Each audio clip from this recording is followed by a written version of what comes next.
Dentre as bebidas mais consumidas pelos brasileiros está o café. Presente no dia a dia da população, ele é mais do que uma bebida, é história. No estado do Rio, essa história encontra-se registrada na opulência das fazendas do Vale do Café, localizado na região sul fluminense, de onde, no século XIX, o produto partia para exportação. Ao passear por essa região e pelas propriedades hoje abertas ao turismo, mais do que fazer uma viagem ao passado, é possível apreciar também a produção, não mais em larga escala, mas de pequenos e médios agricultores que estão apostando na qualidade do grão para resgatar essa tradição. Essa novidade eu conto para vocês no Rio em Foco, que começa agora. Então pega o seu café e vem com a gente.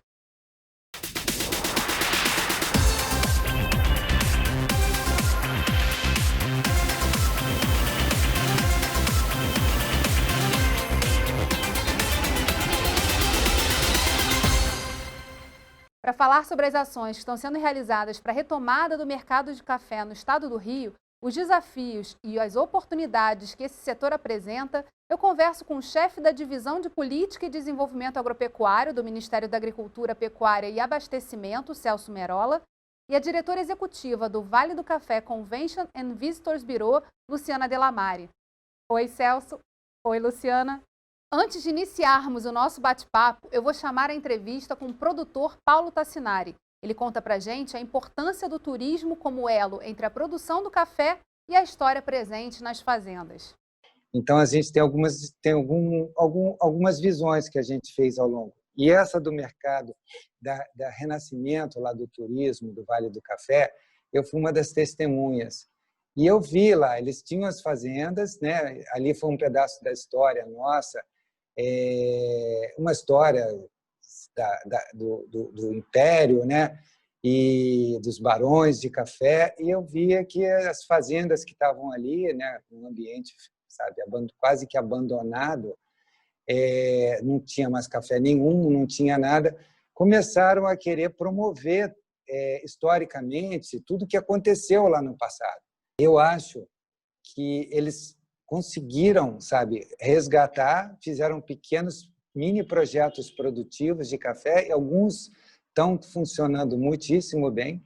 Então, já existia um negócio turístico que agregou ao seu turismo o valor da história do café, dessa forma agora produzindo o café.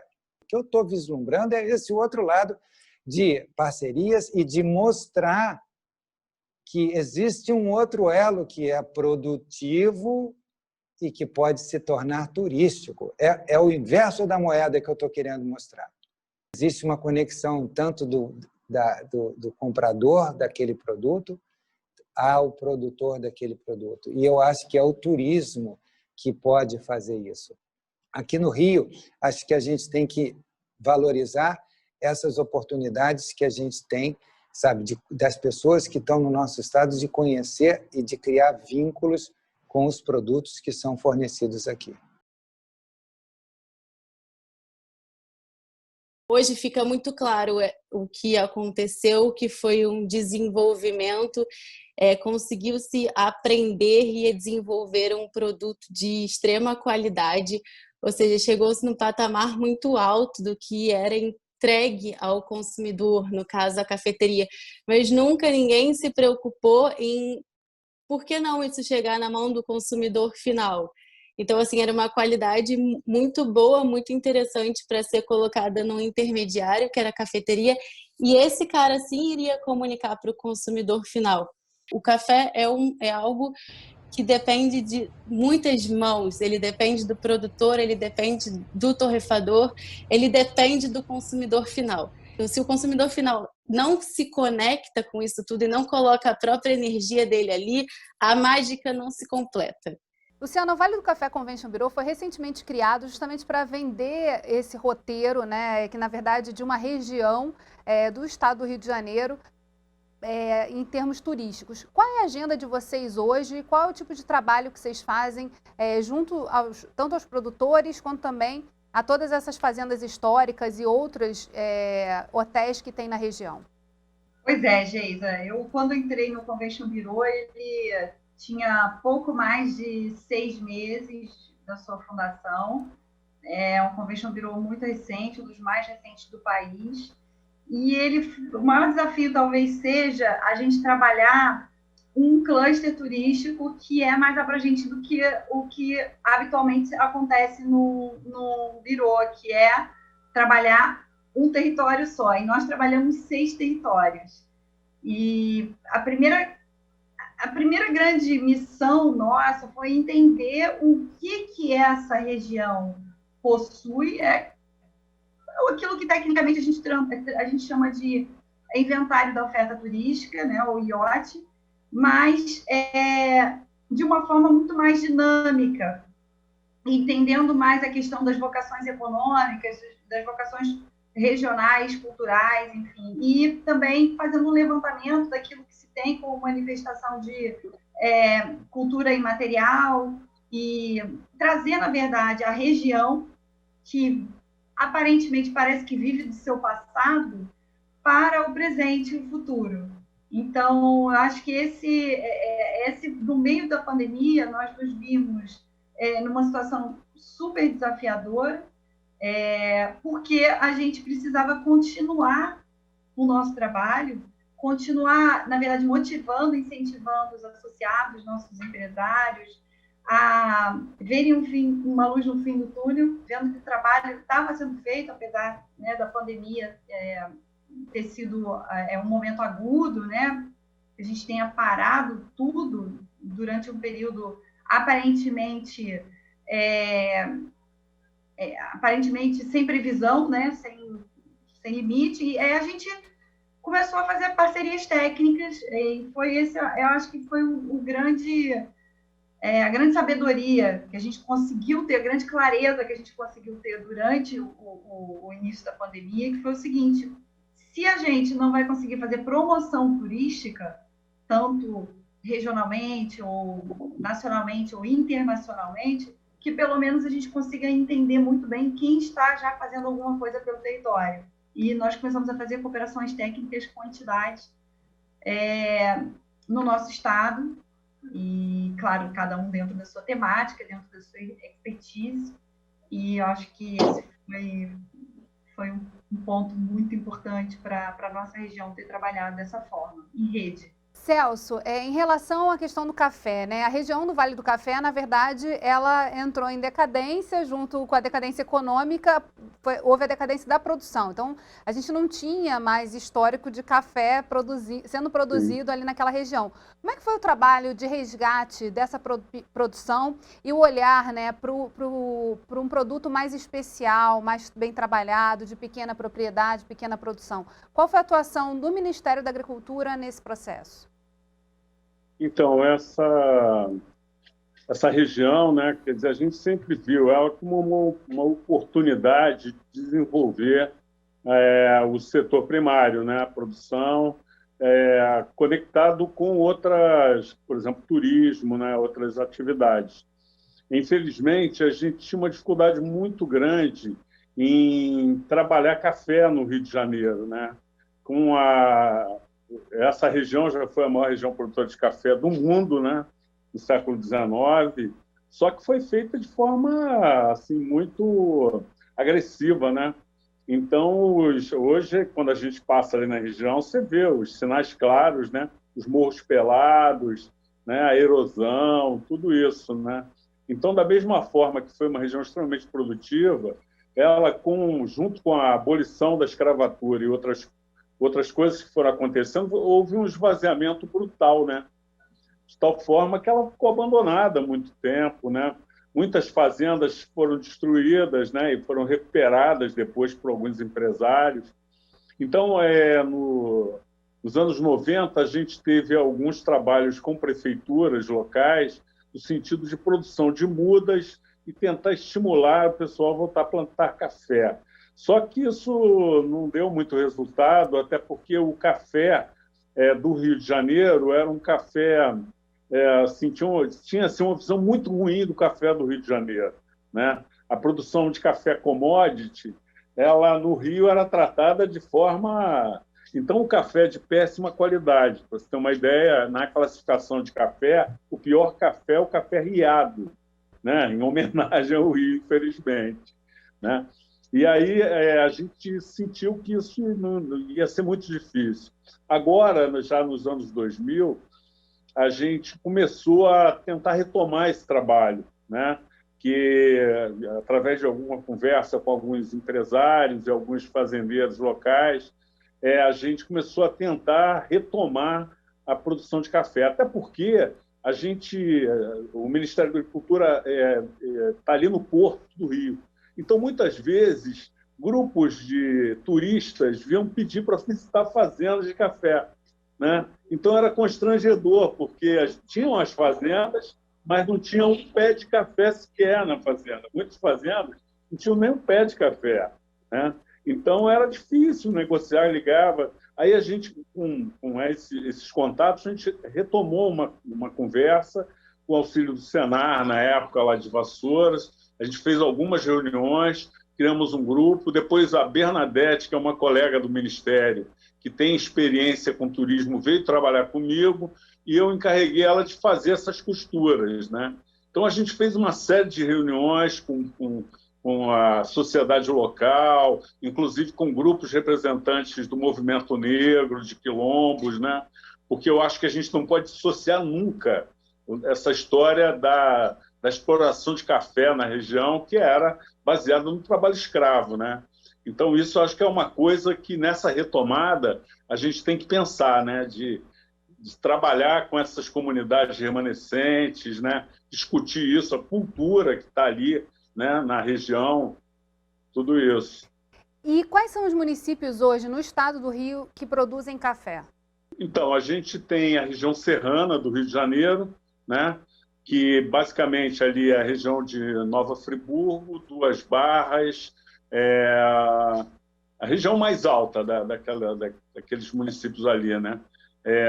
Duas Barras, Bom Jardim, né? Basicamente esses são que tem a maior quantidade de café plantado. E alguma coisa, né? No Noroeste na Fluminense, região Noroeste, na região Noroeste, também a região alta da região Noroeste, que é Porciúncula, Varriçai, Bom Jesus e Itabapuana, Miracema também tem uma região mais alta um pouco, e Cambuci também, que tem uma região mais alta, né? Então, o café é uma planta tropical de altitude, o café arábica, né? Que dá a bebida, que é o café mais... é o melhor café, né, para bebida. A gente vai fazer um rápido intervalo e voltamos já. Rio em Foco aqui, política e economia caminham juntas.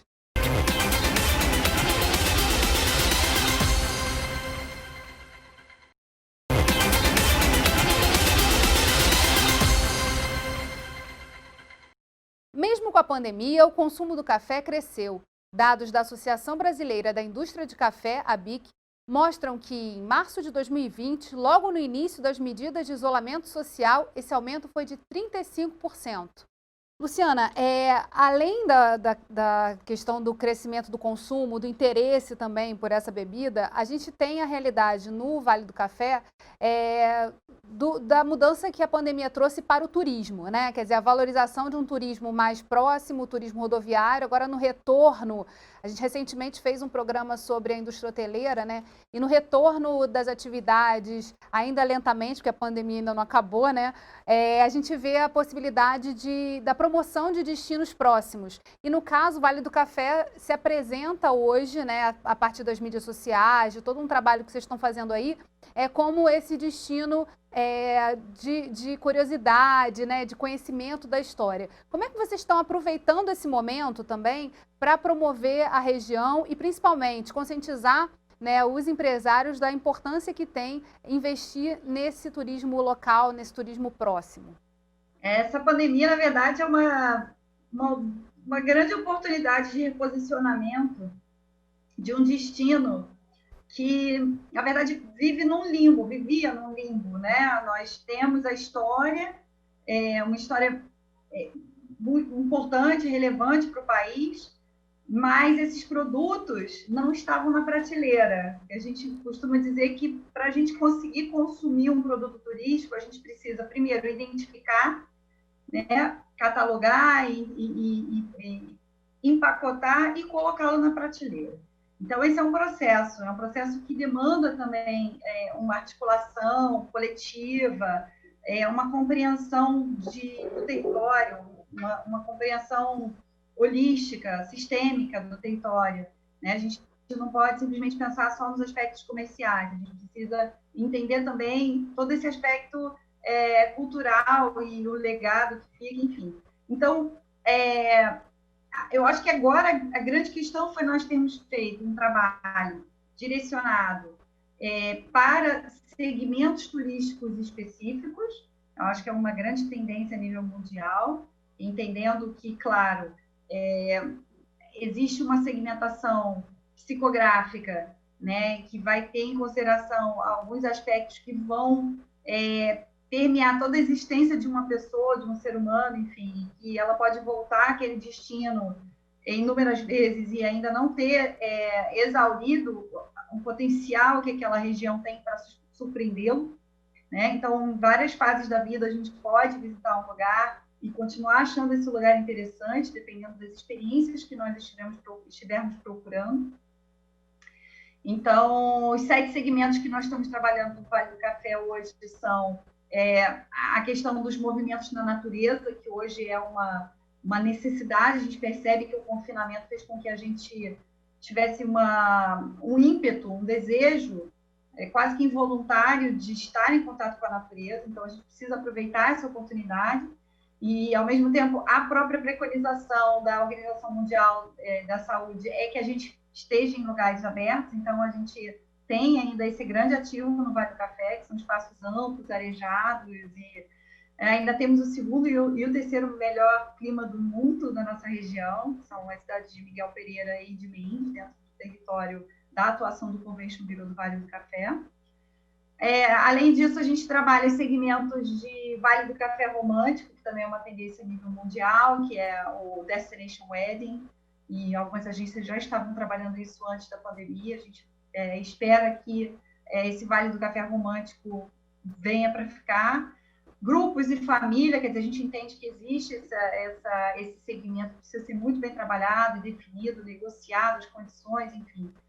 E depois a gente tem os sabores do Vale do Café, que vem muito nesse sentido disso que nós estamos falando aqui hoje, que é retomar a ancestralidade, os sabores, a produção. E é nessa questão específica dos sabores, né? Toda a história que o Celso contou ali no início do programa, né? Da concertação de instituições, do resgate de uma produção que também é um atrativo turístico, porque as pessoas vão para aquele destino esperando, né? Pela própria referência do nome, que ela encontre o produto.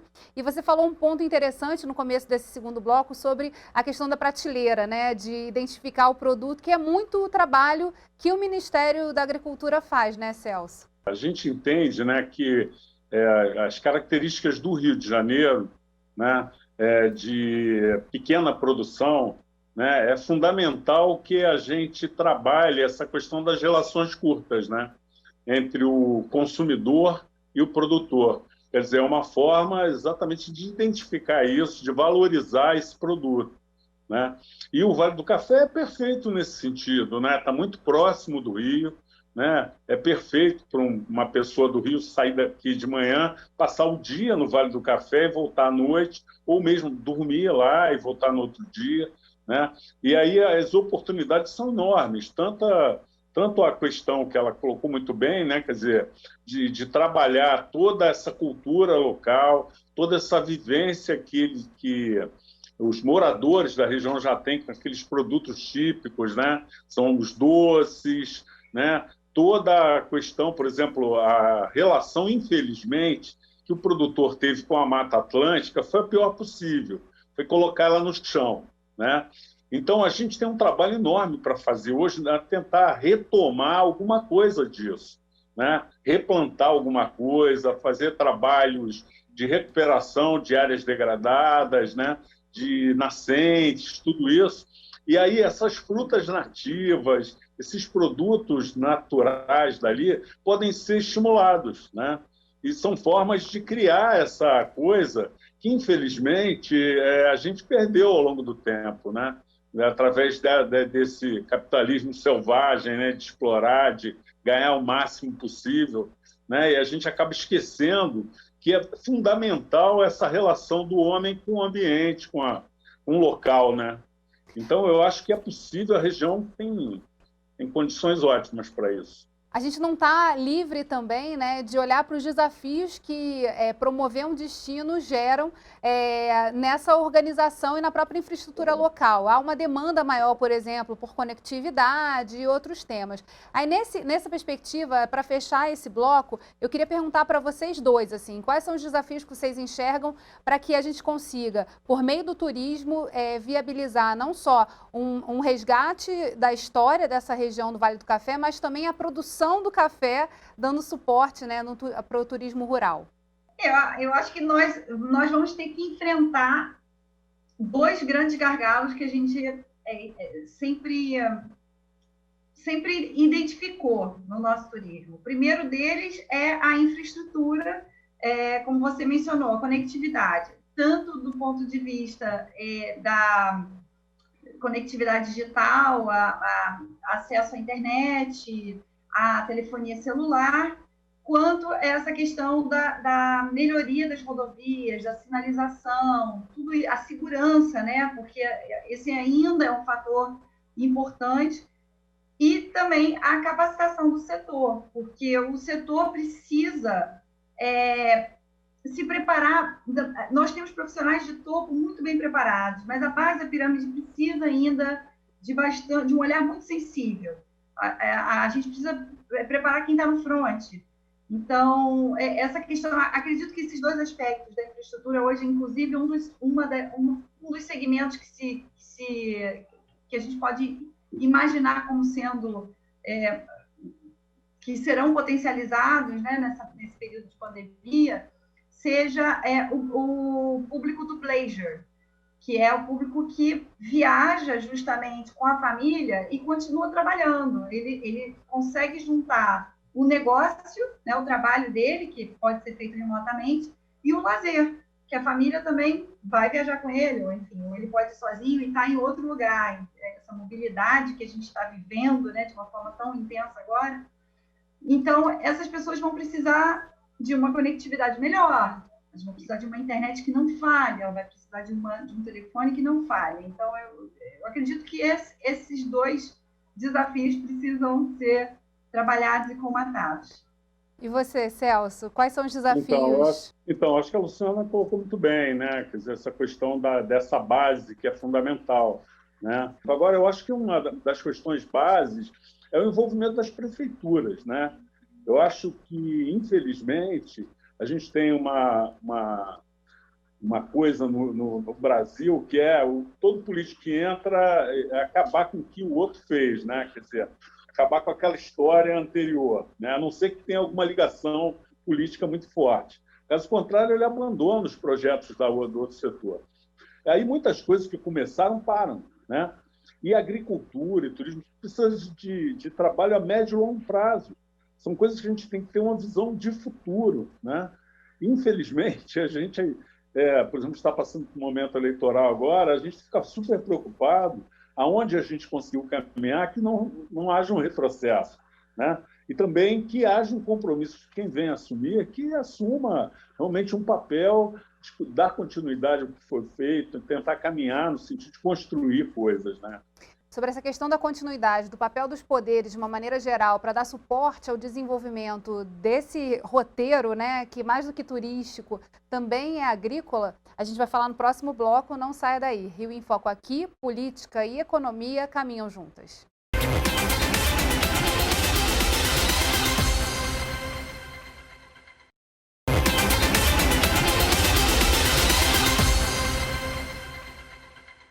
Estamos de volta com Celso Merola e Luciana Delamare para falar sobre as ações que estão ocorrendo para resgatar a história do café no estado do Rio e para consolidar esse mercado dos cafés especiais.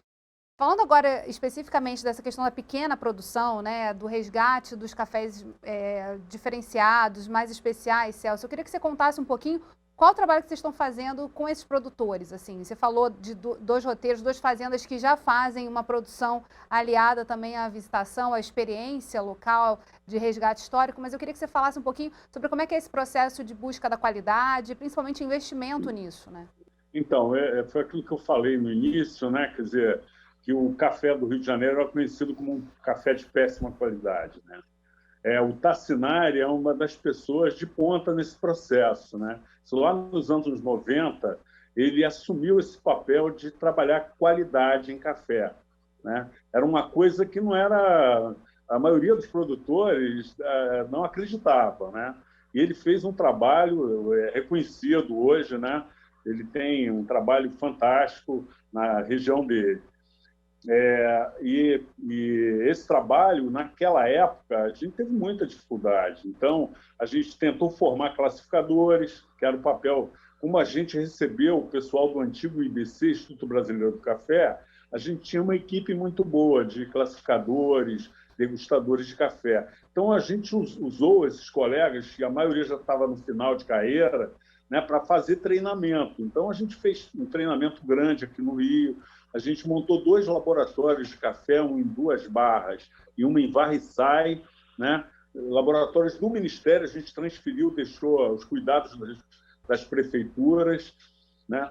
E esses laboratórios tiveram um papel importante, porque eles classificavam o café, mostravam defeitos, né?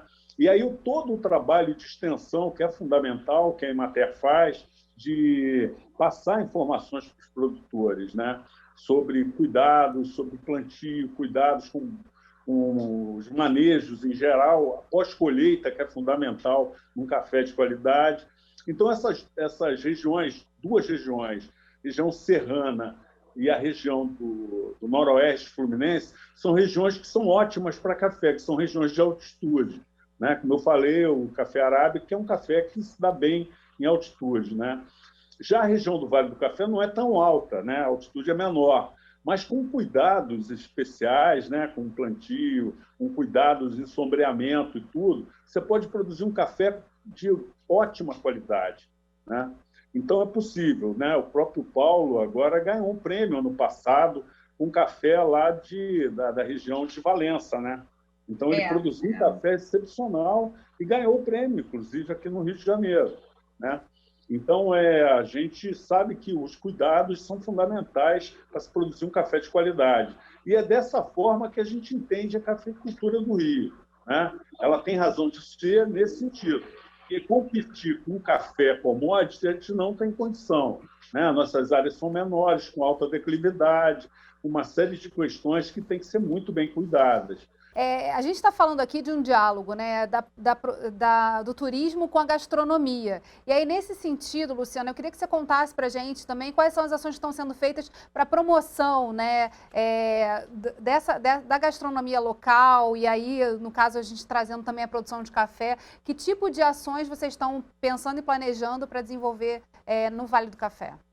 Esse turismo gastronômico, ele não deixa de ser um turismo de experiência. Então, na verdade, a produção cafeeira, ela é importante, conforme o Celso mencionou. Nós não temos a pretensão de imaginar o Estado do Rio como sendo uma produtora de commodity, mas sim uma grande produtora de experiências gastronômicas positivas e que a gente consiga levar as pessoas para reconhecerem o café desde do território, né, até passando pela floração do café, porque não, uma experiência que nós podemos ter na nossa região, que é aquilo que já existe na Ásia, por exemplo, com o Hanami Sakura, que é nós temos essa pretensão de transformar essa experiência da floração do café também em uma experiência sensorial, que é uma coisa única. E as pessoas realmente gostam desse tipo de experiência. Depois, a questão da cultura do gosto, que é o quê? Mostrar para o público em geral o que é um bom café.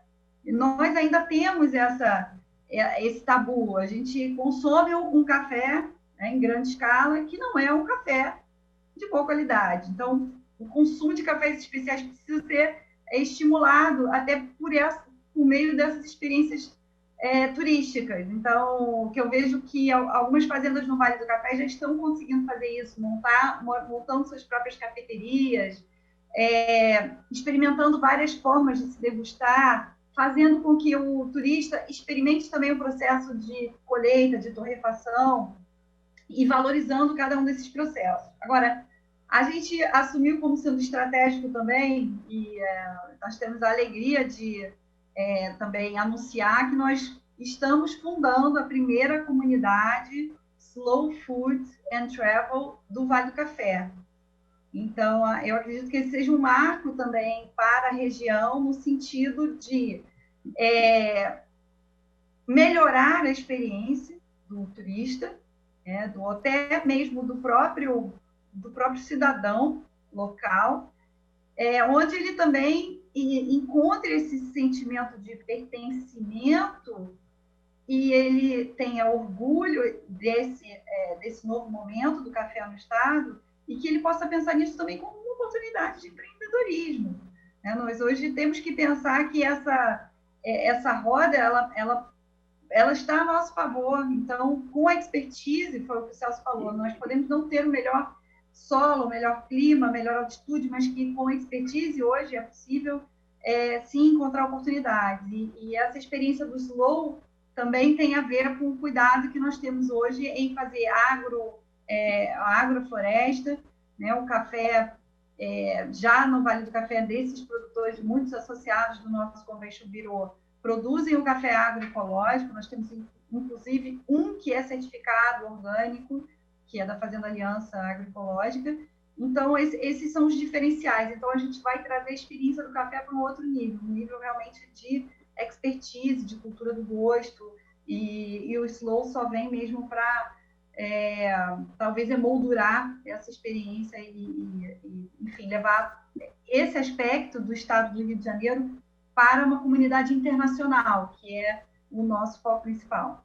A gente poderia ficar conversando aqui por mais um tempo, porque é impressionante como, quando a gente fala de agricultura, de fomento ao desenvolvimento local, de turismo, de resgate histórico, o Rio de Janeiro é uma plataforma perfeita para desenvolvimento dessas ações. E aí vocês conseguiram trazer aqui a importância da organização, da capacitação, mas também de trabalhar em conjunto, das instituições estarem alinhadas e em cima de um mesmo projeto, podendo trazer suas expertises e conhecimentos, agregarem valor e a gente conseguir avançar. Então, você, telespectador que ficou com a gente até agora, não se esquece de seguir a gente nas redes sociais, que a gente vai continuar contando essa história no Facebook, no Instagram, no Twitter. E para acompanhar a programação é só se inscrever no canal do YouTube e ouvir a gente no podcast. Vai lá, TV Alerj, o canal do povo. Até a próxima.